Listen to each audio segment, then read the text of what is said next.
అమ్మా శాంతి, శాంతి ఏంటమ్మా? మెళ్ళ ఏమిటమ్మా? మెళ్ళనా? ఏం లేదే. ఆగు, నేను అడుగుతుంది దీని గురించి. ఇదెప్పుడు వచ్చింది నీ మెళ్ళోకి? ఇదా? దీని గురించి తర్వాత చెప్తానులేమమ్మా. కాదు, ఇప్పుడే చెప్పాలి. ఎవరు కట్టారు? దీని సంగతి ఇప్పుడు వదిలేయమ్మా. సమయం వచ్చినప్పుడు నేనే చెప్తానుగా. కాదమ్మా, కన్నెపిల్లగా మీకు అప్పగించిన నా కూతురు మెళ్ళలోకి తాళేలా వచ్చిందని మీ నాన్న అడిగితే సమాధానం చెప్పాల్సింది మేము. చెప్పు, ఎవరు కట్టారు? ఇప్పటికీ నువ్వు చెప్పకపోతే దాన్ని నీ మెళ్ళో ఎవరైతే కట్టారో వాళ్ళ మీద ఒట్టు.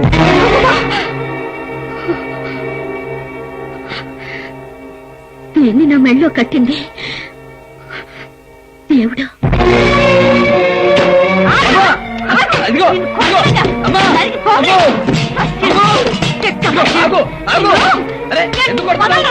ఎందుకు కొడతారో చెప్పంటుంటే? కొట్టడం కాదు, నువ్వు చేసిన పనికి నరికి పోగలేసే పాపం లేదు. మోదరష్టపాడు. ఎందుకో నేనేం తప్పు చేశానో చెప్పి మరీ తిట్టు. ఉట్టి పిల్లని తిట్టామంటే మొహం పచ్చడైపోద్ది. ఏంట్రా చెప్పేది? ఆ శాంతమ్మ మెళ్ళో తాళి కట్టింది నువ్వేగా. తాడా? తాడేంటి? ఓహో, బలం తాడా? అవును, నేనే కట్టాను. ఎవరితో చెప్పదని నాతో ఒట్టేయించుకుని నీతో చెప్పేసింది అన్నమాట. అయినా ఆవిడ కట్టబడ్డానే కదా కట్టాను. నువ్వు నన్ను కొడతావేంటి? చిన్నప్పుడు నువ్వు నాకు బలం తాడు కట్టావు, అప్పుడు నేను కొట్టానా? ఓరి భగవంతుడా, వీడికి ఎలా చెప్తే అర్థం అవుతుంది? నువ్వు కట్టింది తాయెత్తు కాదురా, పసుపు తాడు. దాన్ని ఒక మగాడు ఆడదానికి కడితే అది పెళ్ళవుతుంది. కట్టించుకున్నది వాడి పెళ్ళం అవుతుంది. ఇదిగో ముసలే, నాకు తిక్కరేగిందంటేనా? పెళ్ళంటావేంటి? పెళ్లి ఆ రోజు నువ్వు నాకు ఇది కడుతూ ఏం చెప్పావు? ఇదిగో దేవుడు, ఈ బలంతాడు ఎప్పుడు తీయద్దు, ఇది నిన్ను ఆపదల నుండి ప్రమాదాల నుండి కాపాడుతుందని చెప్పావా లేదా? అందుకే పెద్దమ్మాయి గారికి ఆపద వస్తే కాపాడటానికి కట్టాను. ఆ మాటకు వస్తే మొన్న రౌడీల నుండి కాపాడటానికి చిన్నమ్మాయి గారికి కట్టాను. ఆవిడికి నాకు కూడా పెళ్ళైపోయినట్టేనా? ఏంటో ఈ పెద్దోళ్ళు, ఆవిడ చేస్తే ఒప్పు, మనం చేస్తే తప్పును. ఎందుకు కొడతారో ఎందుకు తిడతారో వాళ్ళకే తెలీదు. భగవంతుడా, ఈ తింగరాడు ఇద్దరి మెళ్ళను తాళి కట్టేశాడు. ఈ సంగతి ఊళ్ళో వాళ్ళకి తెలిస్తే. ఎంత మంచి మాట చెప్పారండి. శనివారం పొద్దున్నే వెంకటేశ్వర స్వామి సుప్రభాతం విన్నంత హాయిగా, బాలసుబ్రహ్మణ్యం పాటినంత తీయగా, మంగళంపల్లి బాలమురళీకృష్ణ గారి కచేరీ అన్నంత కమ్మగా ఉందండి. ఇల్లు కాలి ఒకడేడిస్తే ఏదో కాలి ఇంకొకడేడ్చాడని ఇద్దరిని ఒకడే కట్టుకున్నాడని మేమేడుస్తుంటే నీకు ఆనందంగా ఉందిరా? కొట్టినా తెచ్చినా నేనేం బాధపడ్డయ్యా. ఎందుకంటే అంత గొప్ప మాట చెప్పేశావు. ఎవడెవడెవడెవడెవడే, నేను విన్నది నిజమే కదా. దేవుడు ఇద్దరిని చేసుకున్నాడు కదా. అవును. ఓకే, ఇది చాలండి. నా చేతిలో లచ్చబడేయండి. వారం రోజులు తిరిగే లోపు మీ అమ్మాయిని క్యాలీఫ్లవర్స్ లో పెట్టి మరీ మీకు అప్పచెప్తా. వారం రోజుల్లో కాదు, 2 రోజుల్లో నా కూతురు ఇక్కడ ఉండాలి. అలా చేయగలిగితే 1 లక్ష కాదు, 4 లక్షలు ఇస్తాను. 4 లక్షలు. అవును, 1 లక్ష అడ్వాన్స్ గా ఇస్తాను, మిగిలింది పని అవగానే ఇస్తాను. అస్సలు సమస్య లేదండి. 100కి 100 పళ్ళు పని అయిపోయినట్టే. ఇక అడ్వాన్స్ నా చేతిలో పెట్టి మీరు హాయిగా బెడ్ మీద తరిగొట్టేసి పడుకోండి. మిగిలిన ఎవ్వరం నేను నడిపిస్తా. గంగరాజు, ఊరు మధ్య జరగాల్సిన ఈ పంచాయతీని ఊరు చివర ఉన్న ఈ గుళ్ళో పెట్టించావు. అసలు నీ ఉద్దేశం ఏంటి? అబ్బే, వేరే ఉద్దేశమే లేదండి. ఒక పవిత్రమైన విషయం గురించి పంచాయతీ జరగాలి కాబట్టి ఈ పవిత్రమైన ప్లేస్ లో పెట్టించా. అలాగైతే ఆ పవిత్రమైన విషయం ఏంటో నాన్సుకుంటా తొందరగా చెప్పు. జనమంతా పనులు మనకొచ్చారు. చెప్పచ్చు అనుకోండి, కానీ అతను మొత్తం రావాలి కదా. అందుకే ఈ థింగ్.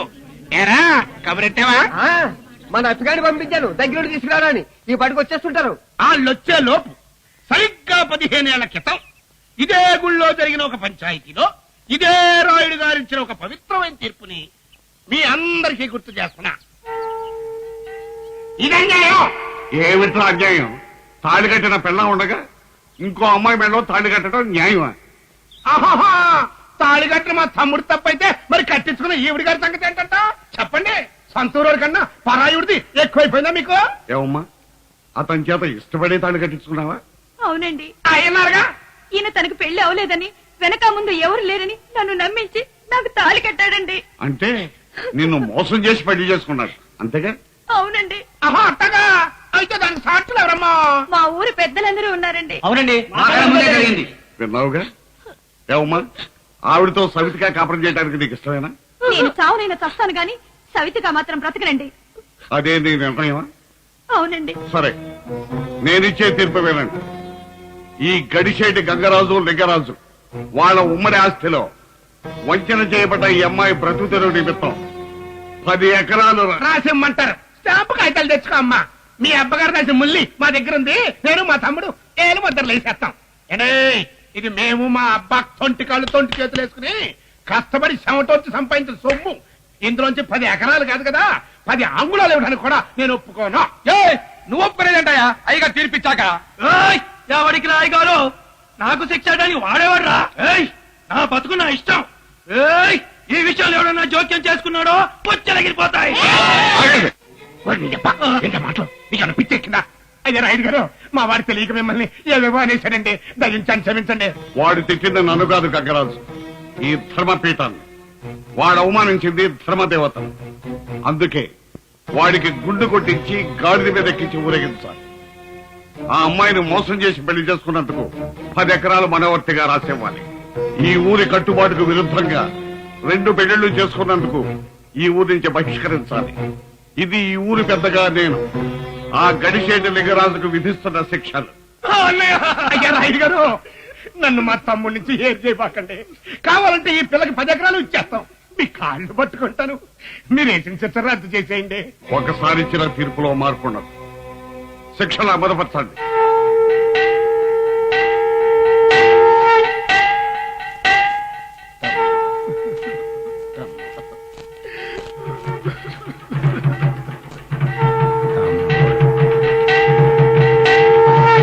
గుర్తొచ్చింది కదండి, మర్చిపోవడానికి ఇదేమన్నా మామూలు సంఘటన. ఆ రోజున మా తమ్ముడు పెళ్ళా ఉండంగా ఇంకో దాన్ని కట్టుకున్నాడు అన్న చిన్న తప్పుకి అంత పెద్ద శిక్ష చేశారు. అది చిన్న తప్పు ఎలాగవుతుంది? ఆ పోనీ మీరు అనుకున్నట్టుగా అది పెద్ద తప్పే అనుకోండి. మరి ఆ రోజున మా తమ్ముడు చేసిన అదే నేరాన్ని ఈ రోజున ఈ ఊళ్ళో ఇంకొకడు చేశాడు. ఇంకొకటి చేశాడా? ఎవడవాడు? ఎవడు అన్నది పక్కన పెట్టండి. ముందు నాకు మొక్క చెప్పండి. రోజులు మారాయి అన్న కారణంగా మీ తీర్పులో ఏం మార్పు ఉండదు కదా? ముమ్మాటికి ఉండదు. తప్పు చేసిన వాడిని వదిలేస్తే అందరూ వాడిని అనుసరిస్తారు. అందుకని ఆ తప్పు నువ్వు చేసినా నేను చేసినా చివరికి పైన ఆ దేవుడే చేసినా శిక్ష అనుభవించక తప్ప. పాపం పైన ఉన్న దేవుడిని ఎందుకులేండి డిస్టర్బెన్స్ చేయటం. ఎక్కేస్తున్నా అని సాకింగ్లు మాత్రం ఇవ్వకండి. ఆ తప్పు చేసింది ఎవరో కూడా కాదు, మన మధ్యలో తిరుగుతున్న మీ దేవుడే.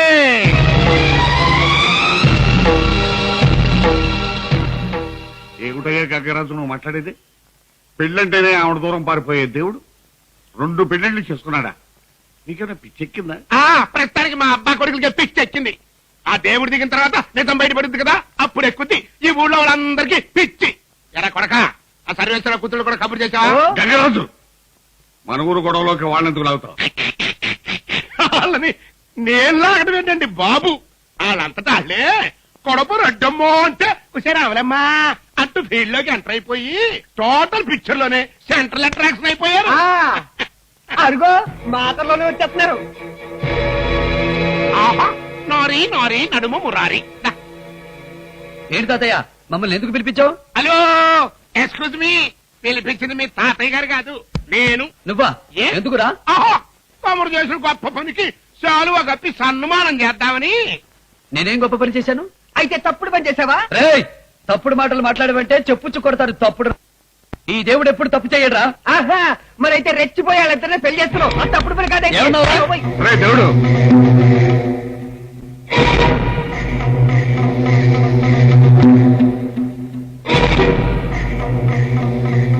హలో శాంతమ్మ, ఓల్డెన్ అలా సైడ్ అయిపోతే ఎలాగా? అసలు సెంటర్ బిగర్ నువ్వే కదా. ఏది నీ మెల్లో ఉన్న ఆ లైసెన్స్ బిళ్ళ తీసి మా అందరికి ఒకసారి సీపెట్టు. చూడమ్మయ్యా, నువ్వా పెద్దింటి పిల్లవి. మా అడంగుని పిలిచి బలవంతంగా దాన్ని బయటికి తీయించావనుకో, అదంత మర్యాదగా ఉండదు. మరి ఎంత ఫీల్ అవ్వకమ్మా, తప్పదు.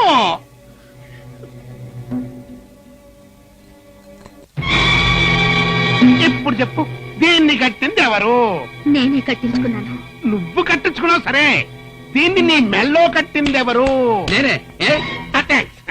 ఇంకా పోతే నెక్స్ట్ నువ్వు కూడా సీ పెట్టమ్మా. మరోదా ఆవిడ చెప్పిన డైలాగ్ నీకు కూడా మళ్ళీ చెబితే బాగుండదు. సీపెట్టు. వీరి గుమ్మడి పండు ఇది కట్టిందేవారు? అది నేనే కట్టాను. అదండి ఎసయం. అయ్యా రాయుడు గారు, ఇప్పుడు తమరి పూర్తిగా అర్థమైపోయి ఉంటుంది పిచ్చెక్కింది ఎవరికో. కాబట్టి ఇంకా మీరు ఆలస్యం చేయకుండా ఆ సత్యాన్ని వెంటనే అమలు జరిపించేయండి. కోపం జరిగిపోయినట్టుంటది. ఏరా దేవుడు, ఇదంతా నిజమేనా? వాళ్ళ మెళ్ళో బలంతాడు కట్టిన మాట నిజమే, కానీ దేవుడు సాక్షిగా నేను వాళ్ళని పెళ్లి చేసుకోలేదు. బలానికి టానిక్కులు ఇస్తారు కానీ తాళ్లు కట్టానంటాడంటండి బాబు. అయ్యా, ఈ దేవయ్యకి ఏం అర్థమై సాదు కానండి. ఆ సత్య దేశ చేయండి.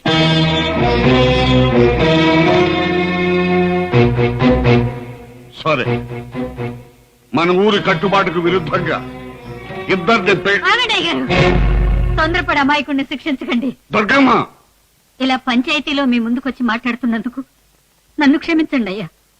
కానీ అన్యాయం జరుగుతున్నప్పుడు ఆ దేవుణ్ణైనా ఎదిరించమని తమరే చెప్పారు. అయితే ఏం కాల్చేందుకు గుళ్ళోకెళ్ళా దేవుని ఎదిరించు. అంతేగాని మదర్ సెంటిమెంట్ తో తప్పు చేసిన ఈ దేవుని సమర్థించావంటే ఈ ఊరు ఊరుకోదు. నిజమే గంగరాజు గారు, ఈ ఊరు ఊరుకోదు. ఎందుకంటే ఈ ఊళ్ళోనే దొరికి మనందరి ముందు కళ్ళు తెరిచి ఊళ్ళో అందరి తలల్లో నాలుగులాగా పెరిగాడు కదా వీడు. అందుకే ఈ ఊరు ఊరుకోదు. వీడికి ఊహ తెలిసిన రోజు నుంచి ఈ రోజు వరకు ఎవరికైనా ఉపకారమే తప్ప అపకారం చేయలేదు కదా వీడు. అందుకే ఈ ఊరు ఊరుకోదు. ఈ ఊరి తల్లులు పాలు తాగి పెరిగినందుకు ఒక పెద్ద పాలేరులాగా ఊళ్ళో అందరికీ ఊడిగం చేస్తూ వాళ్ళ రుణం తీర్చుకోవాలని చూస్తున్నాడు కదా వీడు. అందుకే బాబు ఈ ఊరు ఊరుకోదు. ఇంక చాలా ఆపుతల్లి. ఇందాక నుంచి నీ పెంపుడు కొడుకు గొప్పతనం గురించి ఓ డప్పు కొట్టుకుంటాను. ఆడెవడెవడికో సాయం చేస్తే నాకేంటి? నాకు కానీ నా కుటుంబానికి కానీ ఎంత ఇదిగో ఎంత సాయం చేయలేదు, నేను చేయించుకోలేదు. ఏంటి, నీకేమీ చేయలేదా? సత్యం. ఒక్కసారి గతాన్ని గుర్తు తెచ్చుకో గంగరాజు. ఆ రోజుడే గనక తన ప్రాణాలకు తెగించి గండిపడ్డ చెరువుకు అడ్డుపడి ఉండకపోతే ఈ ఊళ్ళో ముందుగా కొట్టుకుపోయి ఉండేది నీ కొంపే.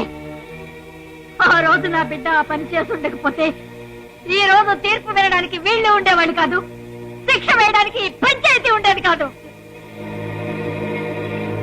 రాయుడు గారు, ఈ ఊరు నుంచి దేవుణ్ణి వెలివేయడానికే మీరు నిర్ణయించుకుంటే అలాగే చేయండి.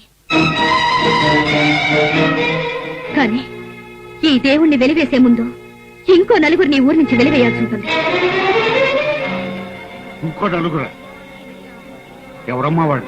ఈ ఊరికి తూర్పున ఉన్న, ఉత్తరాన ఉన్న, దక్షిణాన ఉన్న, ఊరి చివరినున్న ఈ వీళ్ళందరూ 2 పెళ్లిళ్లు చేసుకున్న వాళ్లే, 2 భార్యలు ఉన్న వాళ్లే. అయ్య బాబాయ్ బాబాయ్ బాబాయ్ బాబాయ్, ఎంత గొప్ప లాజిక్ లాగేసిందని పట్నం పిల్ల. చూడమ్మా, వాళ్ళంతా దేవుళ్ళు, అవతార పురుషులు. దేవుడు అని పేరు పెట్టుకున్నంత మాత్రంతో ఈ దేవుడైపోడు. అయ్యా నువ్వు గంగరాజు, చూడమ్మా, దేవుళ్ళకి మనుషులకి సామ్యమా? ఉంది రాయుడు గారు. అందరూ దేవుళ్ళకి పూజలు చేస్తారు, నైవేద్యాలు పెడతారు, కోరికలు కోరతారు. కనిపించని ఆ దేవుడు ఏనాడైనా వీళ్ళ కోరికలు తీర్చాడో లేదో నాకు తెలియదు గాని ఈ దేవుడు మాత్రం దేవుడు అని పిలవగానే వాళ్ళు తన వాళ్ళు కాకపోయినా, తనకి ఏ సంబంధం లేకపోయినా, తనకేంటి అన్న ఆలోచన లేకుండా అందరికీ సహాయం చేసే పెద్ద మనసున్నవాడు. అలాంటి మనసున్న మనిషి కంటే నా దృష్టిలో ఏ దేవుడు గొప్ప కాదు. అటువంటి ఈ దేవుణ్ణి ఊరి నుంచి వెలివేయడం న్యాయమా? మీరే చెప్పండి. వాగక్క.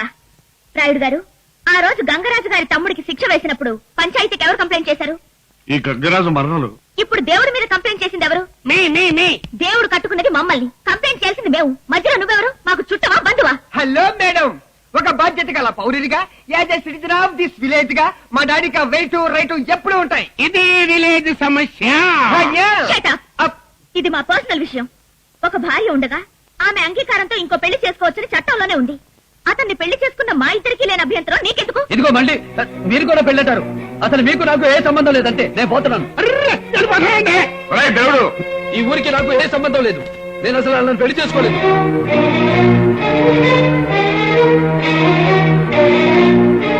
చూడమ్మా, చట్టం ఏం చెప్పినా మా ఊరికి కట్టుబాటు అంటూ ఒకటి ఉంది. దాన్ని గౌరవించటం మా ధర్మం. అది మీరి క్షమించండి రాయుడు గారు, మీరు దేవుణ్ణి వెలియడానికి నిర్ణయించుకుంటే మేమందరం ఈ ఊరినే వెలియాల్సి ఉంటుంది. అయ్యగారు, దేవుడు లేని ఊళ్ళో మేము ఉండలే. అవునయ్యా, ఉండలేము.